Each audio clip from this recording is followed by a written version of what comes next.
Hello and welcome to Movie Baiters with the Farx brothers. I'm Kirk. And I'm Kyle. And we're here with cinematographer Brandon Mitchell to discuss Guardians of the Galaxy's Trilogy. This is the non-spoilers segment. So you wanted to talk about Guardians because you think it's the best of all the MCU trilogies? Yes, hands down. The best. What are the other trilogies in your mind in the MCU? The Captain America one, where it's like, what's this? I forgot the tagline for the first Captain America.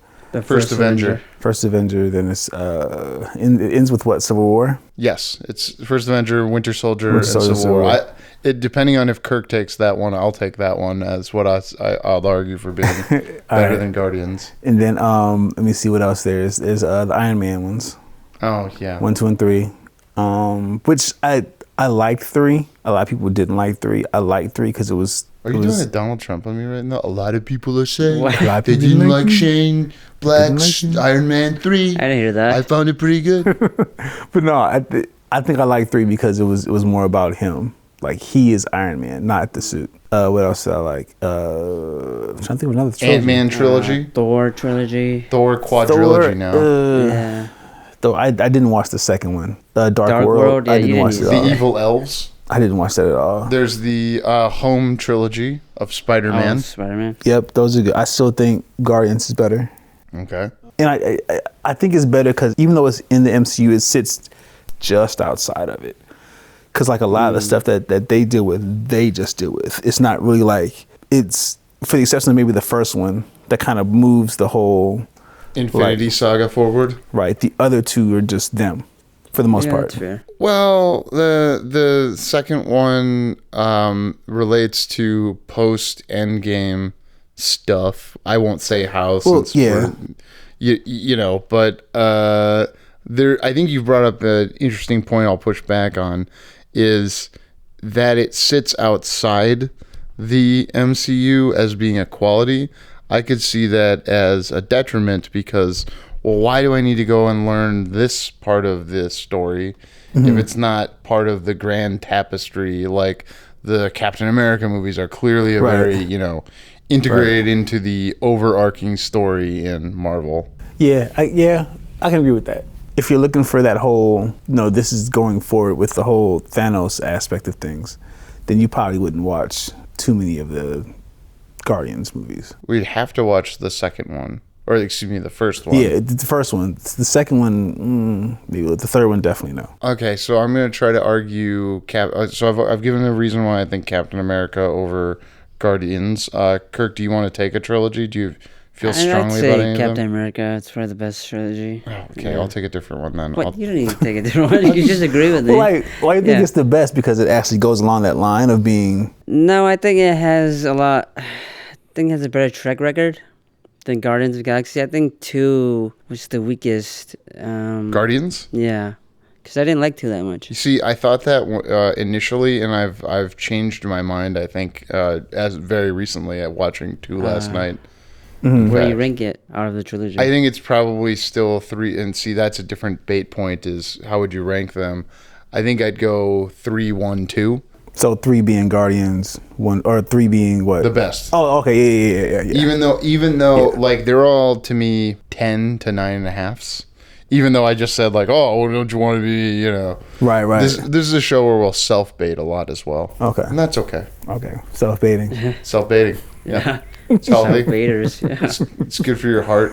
Well, I mean, it's so the reason why I kind of think that it is probably the best one is because it's when I went into it, and again, I'm a comic book guy, but I didn't know. I bought a couple of Guardians comics, but I wasn't deep into it. Not like I was Spider-Man or like the more traditional characters. Everybody knows them. What Gunn did is he made you care about characters that you have no like prior relationship with, because everybody has some type of relationship with like Spider-Man or Superman or Batman. Like you see it, every kid wanted to either play Batman or Superman, or you have Spider-Man pajamas or something like that growing up. But like Guardians are like just they're basically nobodies. By the third act, you care about these characters. They give you he gives you just a little bit about each one of them, or like something to where you kind of see maybe some like redeeming character in them that makes you be like, okay, I care about these characters. By the time you get to the second one, it's like you've already had that established. You know what you're gonna get, and then you start to see see like a little bit more growth. By the time you get to the third one is like you start to see a lot of their actual personal traumas and how stuff has kind of like affected them. It starts to come out. They become more vulnerable in that respect. So it's like it's almost like Fast and the Furious stuff, but it's like I love Fast and the Furious. This is a pro Fast and Furious pod.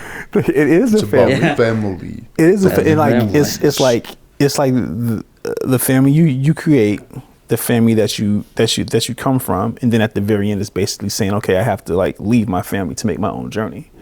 So I think that in that respect, that has that I don't see in the other Marvel trilogies. I mean, it's okay. I'll give a pushback on Captain America talks about how war is used for propaganda and profiteering, which he doesn't like. The second one deals with espionage, and it's trying to be like a 70s spy thriller. And then the third one coming out in 2016, no comment, about the Avengers against themselves. You know, because the Avengers it's how America sees itself. We're a group of high elites that protect the rest of the world. Team America, World Police, Avengers, no difference. America, Stanley, yeah, Excelsior. I gotta think. I'm gonna think of a parody of that song by the end of this pod. Yeah, because I'm not gonna say fuck yeah. Right. Sometimes my parents listen to this. Yeah. Oh, your parents listen to this? Yeah, I mean my adopted parents, because just so we're clear, Brandon, Kirk and I are brothers. We're separated. Yes, and now we found each other again. And we've reconnected. Kind of like how you and I came to the Twin Cities around the same time, as people will find out subsequent to this in the interview segment of the series. Yeah, I like the pods. I like the episodes to be interconnected, even though we call the 3 parts all one episode. Got it. Right into Kirk. Much like a trilogy. Right? Much like a trilogy. Much like one. There we go. I guess the other thing that bothers me about the Guardians trilogy, and like I'm coming up with why I agree that you could make someone someone could watch these movies without having to watch all of the other MCU movies. Quality to some, deficit to others. This sits on either, it's kind of like sitting on the fence post with the Infinity War Endgame right in the middle of 2 and 3 that completely changes the whole dynamic of it, the Guardians, but also the MCU. Right. It's like what The Rock thought Black Adam was going to be.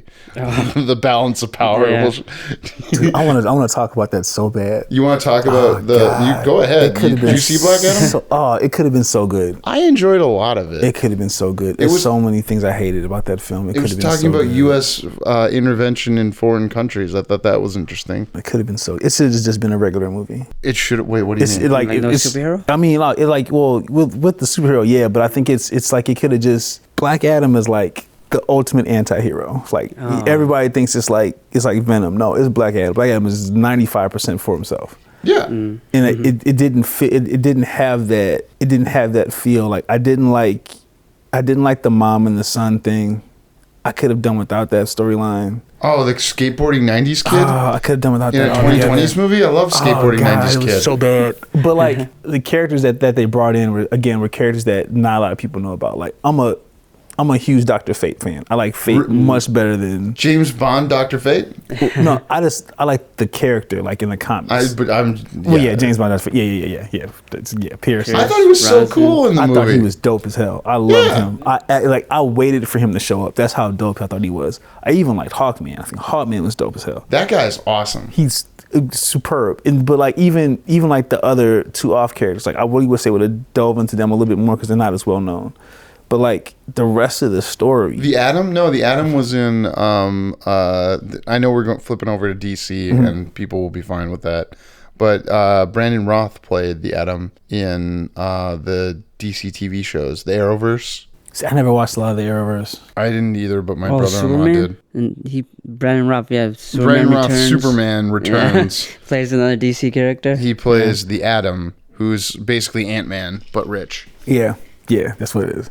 But like I I felt like they could have done a lot better, especially with like the JLS. They could have made that really, really what it is. I think they just completely missed on that. Wait, contrast the JLS with the Justice League. Yeah, with that's the not the Avengers. same thing, right? So the society, I think that they do a lot more like worldwide stuff. I think the JLA is basically like kind of like Homeland Security, like they just do like the stuff in like the U.S. so they don't really go out as much. Oh, okay. I think that's how it went. It's been a while since I've gotten into that part of DC. There is something uncomfortable I have in my heart about the Avengers, where it's like trying to get us more comfortable with the military-industrial complex through this metaphor of might makes right, these people should have these powers, instead of the much more realistic Brightburn reality of people with a lot of power are corrupted a lot. Yep, I feel you on it. And Captain America does a good job of, hey, look, what if the guys with all the power in Winter Soldier didn't succeed? What would you say Guardians inspires in us? So when I see Guardians, they're just on any one of their planets, they're just regular people. There's no real superpowers. Nobody's like, flying through the air. Nobody's shooting beams out of their eyes or anything like that. They're just basically regular people, for the exception of like Nebula. Like she's kind of like put together in parts, but I think that's a part of her trauma, always losing to her sister, and like the whole like that whole dad thing of where, well, okay, if you lose, we're taking stuff away from you. So other than that particular aspect of it, they're just regular individuals that take on this whole role of being like, okay, we have to help and defend people. Like they're basically the misfits of the world. So when you kind of think about it, like it's, again, nobody's flying, nobody's got super strength. Well, super strength compared to probably what their planet is. So I'm pretty sure like Drax is like super strong in regular whatever, but on his planet, there's a ton of them, right? So like they're all strong. So there's like no difference at all. So to me, it feels like they're like regular people that are taking on a lot of like this other worldly or universally weight that are doing what they can to make sure everything's copacetic throughout the universe. And at the same time, like they have their own trauma. They're bringing their own baggage with them. Like Drax lost his family. Nebula's got the whole thing where she was being abused. Quinn's got, he lost his mom and he uses music to cope with a lot of stuff to kind of like make sure he doesn't forget a whole lot of stuff. Like as far as like that whole personal relationship that he has with her, it's like a whole bunch of stuff. Rocket is basically, his whole life is trauma. So it's like they're regular. In a sense, they're regular individuals. Regular people have a lot of trauma. I have a strong bait against Quill being regular, but I'll save it for spoilers. Oh, cool. Yeah. And that's okay. But I am going to talk about how Batista versus Dwayne versus John Cena. Who's the best actor? Dwayne? These are all wrestlers? Yeah.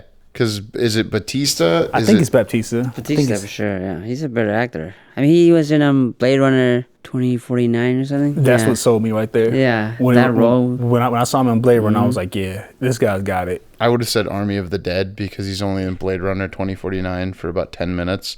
Although my wife, and I've probably said this on the pod before, brings up Little Sock. What's up with Little Sock? That's the only part of that movie that she can vaguely... Little Sock. You don't remember the little sock under that they dig up at the beginning of Blade Runner 2049? Oh, yeah. It's such a weird detail, but if I didn't have... It's a baby sock, isn't it? Yeah. Yeah. But he says little sock, or someone says little...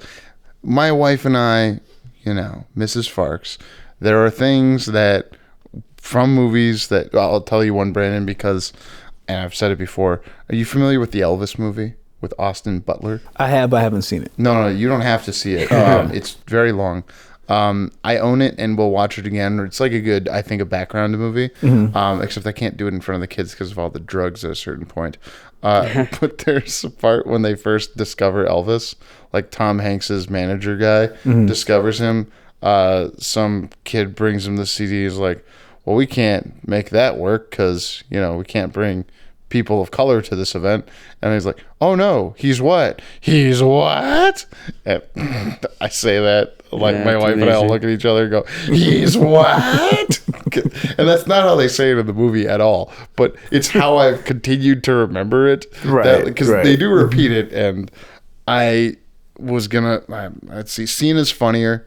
and Cena does DC. Batista is really funny and has a lot of pathos in these movies. He's kind of made a little silly, I would argue. He's very silly in these films, I think. Yeah, but he's got such a tragic backstory. I don't think tragic backstory is spoiler because he comes into the movie having been... He's like a 70s revenge thriller killer, you know? Mm-hmm. You killed my family, now I kill you. Yep. Yeah, but I mean, I think out of the three, I think just off the strength of that Blade Runner, even though it was short, like he's... Anything else, I always see him like beating the crap out of somebody. This one, it was just him acting, and I was like, "This dude is not bad at all." Like, if you didn't know that that's what he did, then you would have no clue. So that's why I kind of was like, "Yo, this guy's really good." To your Black Adam point, The Rock makes a lot of sense because he's clearly in it just for himself. Mm-hmm. No one makes whatever that Christmas movie he just made. Red One, yeah. Not for that. Where's the artistic? Like, I don't.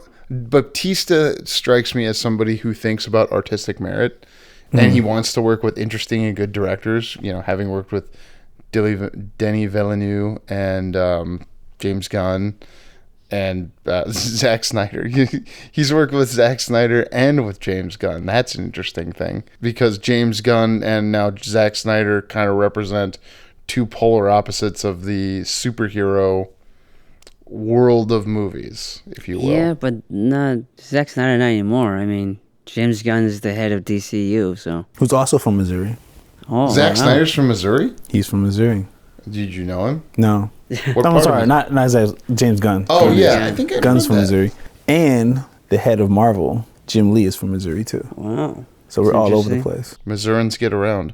Yeah, we do. I heard recently that 60% of the country can drive to Ohio within one day. I wonder what percentage of the country can drive to Missouri in one day.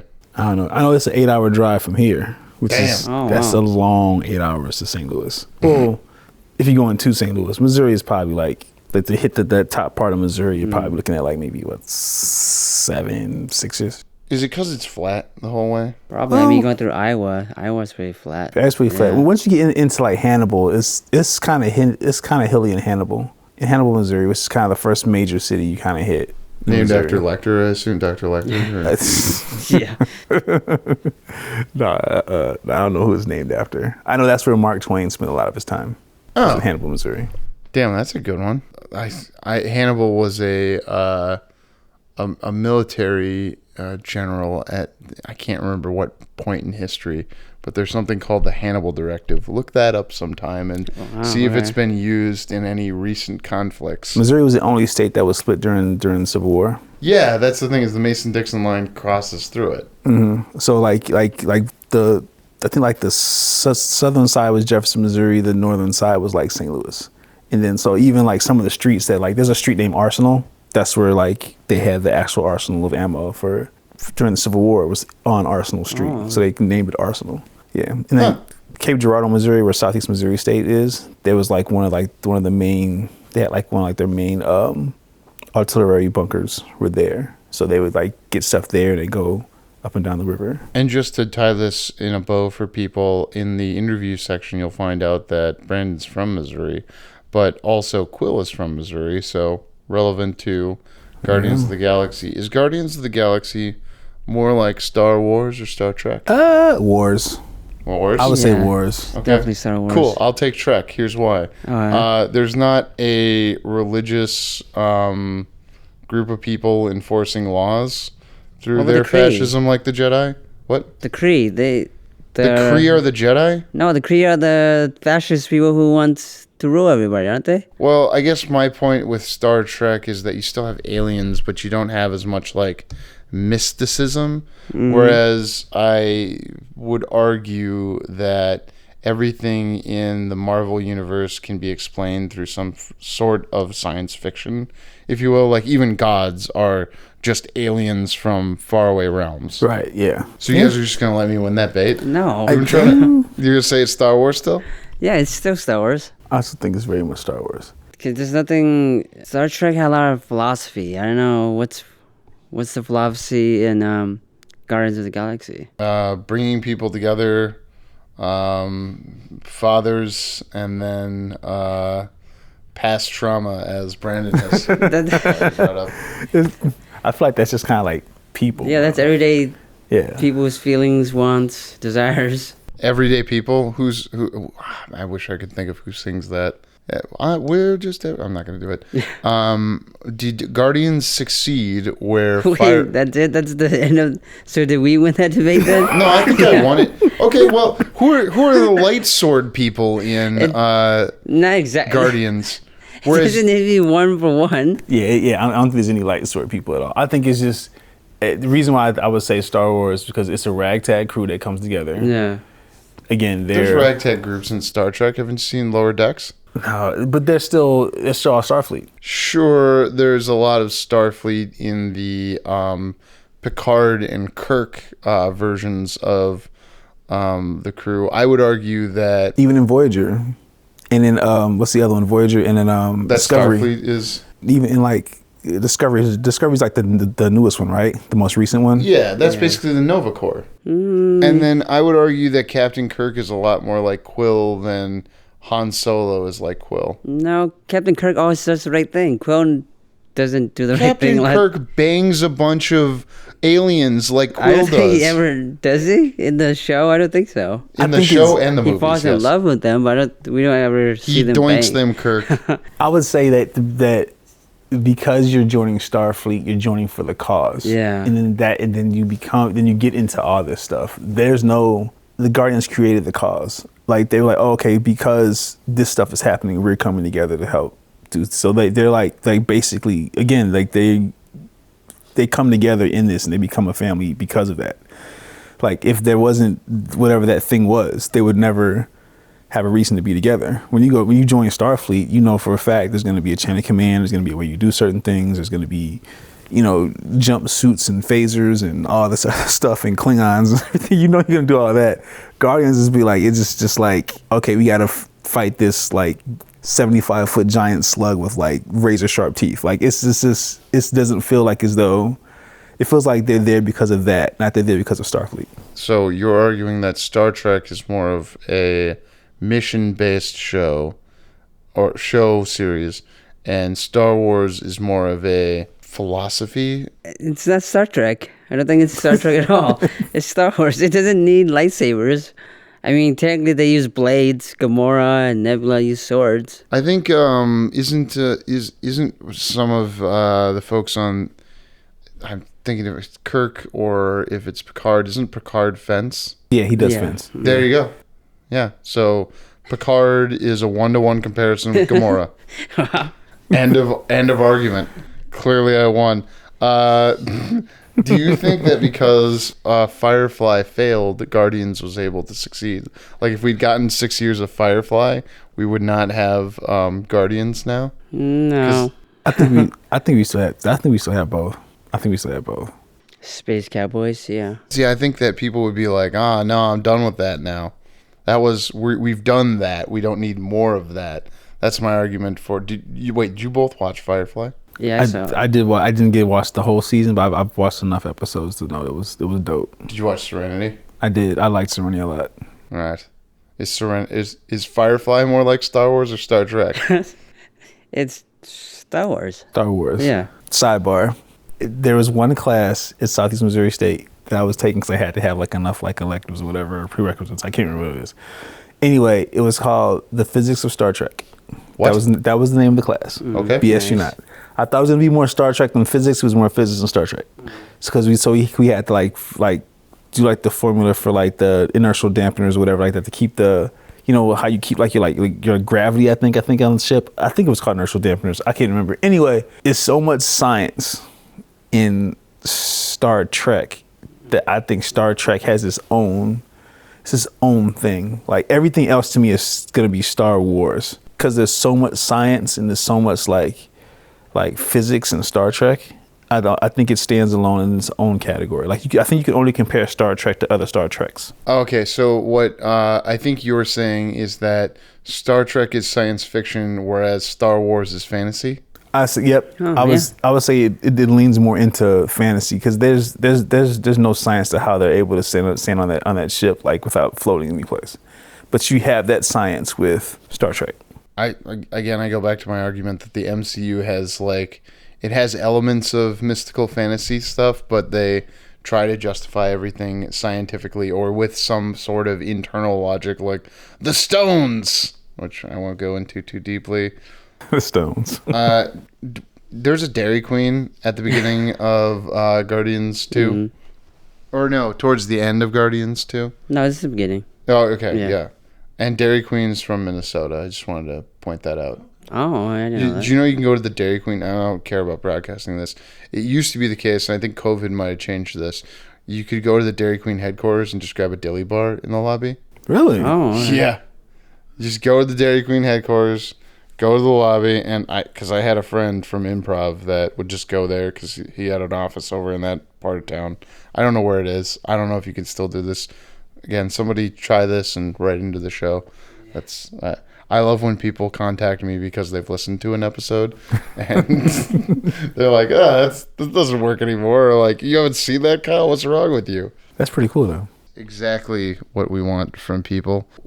Are you aware of James Gunn getting fired from Guardians 3 and then coming back? Yeah, because he's dope as hell. Because he's dope as hell? Yeah, that's one way to put it. Yeah. What's your version of events? I mean, yeah, I know what happened. It's pretty unfortunate. But, I mean, the dude's good. Like, it's kind of hard to... The guy's good. He tells a good story. I mean, even Creature Commandos is pretty decent. Oh, I watched all of Creature Commandos. Yeah, it's actually pretty good. Like, again, those are characters I would have no... I mean, the only person I knew was on there was Flag and Weasel. That's it. Sure. And ended up making it toward the end, like, again, you care about what happens to these characters. So even though it's a cartoon, like, you still care. You've gotten me to go back on this a little bit. I don't like the repeating James Gunn formula of here's a ragtag group of misfits. Well, yeah, they're gonna grow to, and like he's done it with the Suicide Squad. He's done it with Guardians and Peacemaker. Mm-hmm. Yeah, it's like the same. That's the only one I haven't seen. Is Peacemaker. I haven't seen that yet. I think you'll enjoy it when you see it, especially the dance. What I guess wanted to point out about the James Gunn firing is that it came in 2018, so 1 year into the Me Too movement, and it was specifically a right-wing attack on him because he hadn't supported the current administration that was in power. So it was Mike Cernovich, who the Southern Poverty Law Center lists as a hate group or hate person.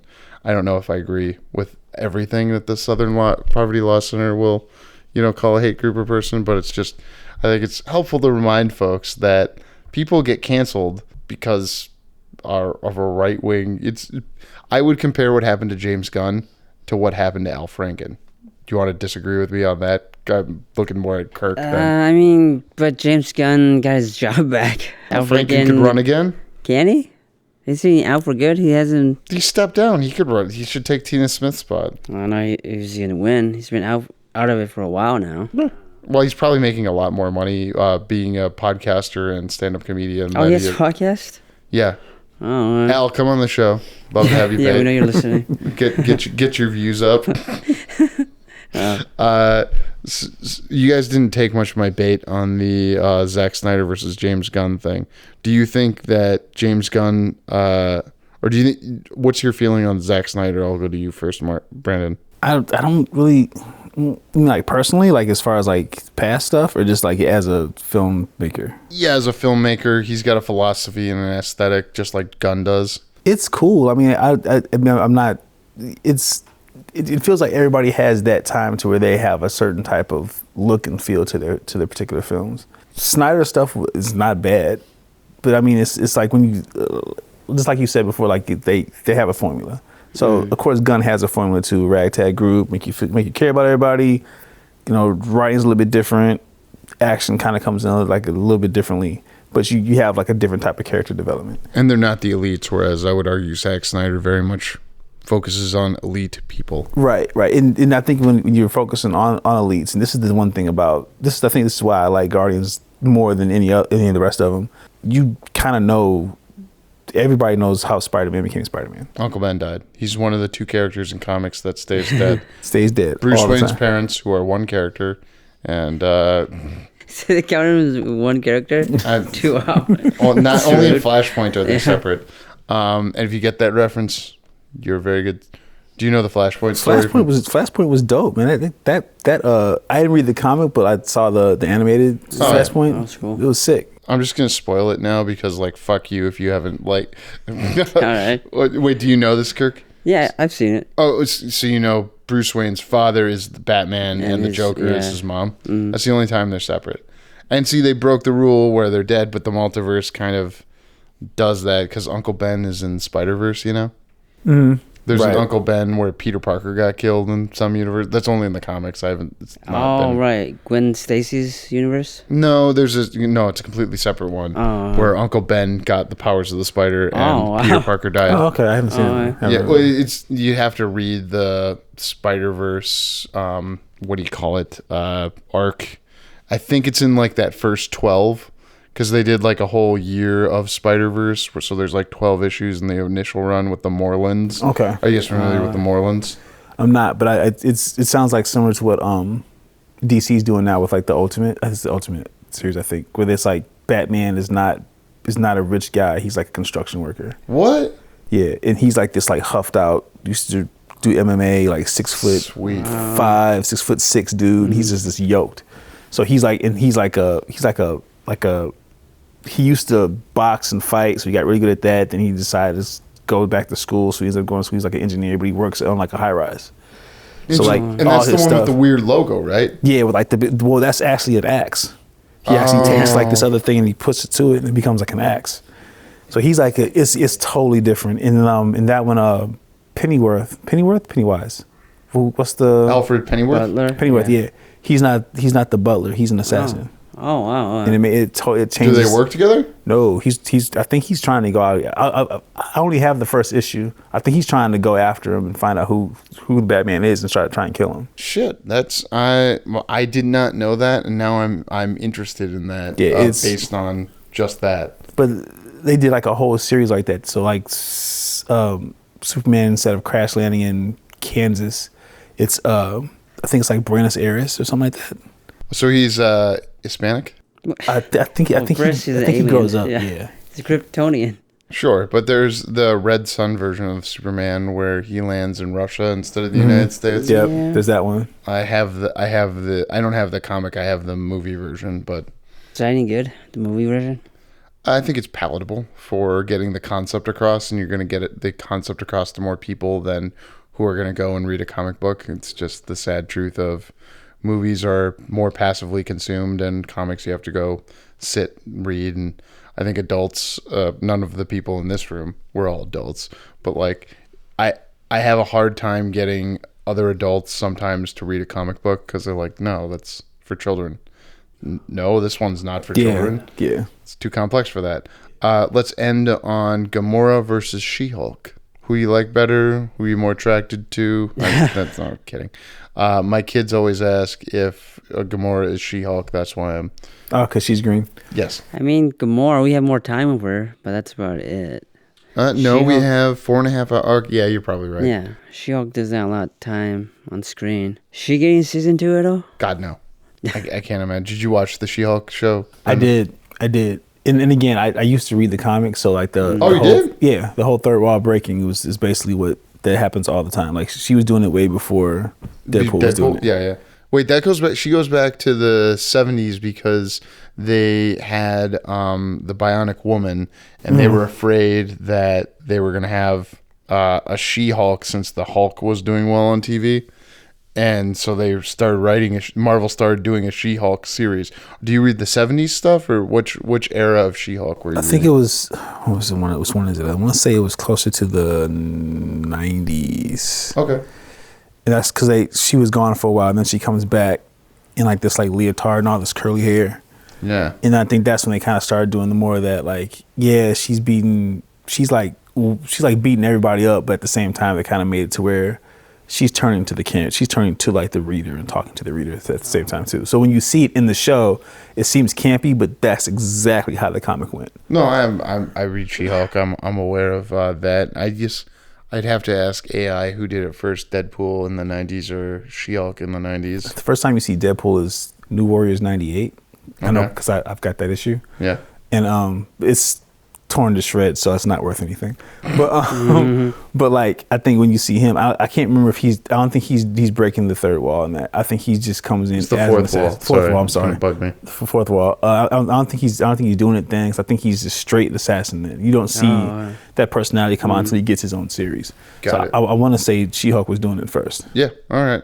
I'm going to break the fourth wall now and point out that we've reached the end of the non-spoiler piece. Kirk, I'll let you take us out. Yeah, I will encourage you to, because you are my brother. Yeah, I'll buy you dinner, sure. We'll hop into the spoilers segment.